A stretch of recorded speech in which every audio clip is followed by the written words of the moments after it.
এটা একটা Redmi 12 4G mobile. So এটার ব্যাক প্যানেলটা নষ্ট হয়ে গেছে, সেই কারণে ব্যাক প্যানেলটা তোলা হচ্ছে, চেঞ্জ করা হবে এটা। এটা গ্লাস সিস্টেম ব্যাক প্যানেল, এবং এটা তোলার সময় প্লিজ একটু ধ্যান রাখবে যাতে কাঁচ হাতে যাতে না ফুটে যায়। আমরা গ্লাসের যে উপরে যে মোটা প্লেটটা থাকে ওটা দিয়ে এটা তোলার চেষ্টা করছি। এটা ওপেনার দিলে ডিসপ্লে নষ্ট হয়ে যায়, আর ফিঙ্গারপ্রিন্টের তার যদি থাকে কেটে যেতে পারে, সেই কারণে আমরা পাতলা একটা পেপার দিয়ে এটা তোলার চেষ্টা করছি। তাতেও যদি না ওঠে আমরা প্লিজ একটু অকটেন তোমরা দিয়ে দেবে অথবা থিনার।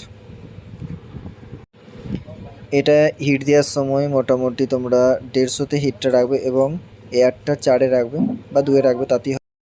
সো এই প্যানেলটা খোলার সময় প্লিজ একটু ধ্যান রাখবে যাতে কাঁচ ফুটে যে না যায় হাতে, একটা অ্যাক্সিডেন্ট হয়ে যেতে পারে।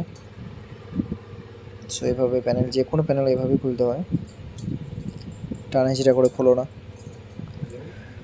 হালকা পরিমাণে হিট দিতে হবে, তাছাড়া খুলবে না। এটা সুন্দরভাবে খুলে যাবে, দেখতে থাকো ভিডিওটা।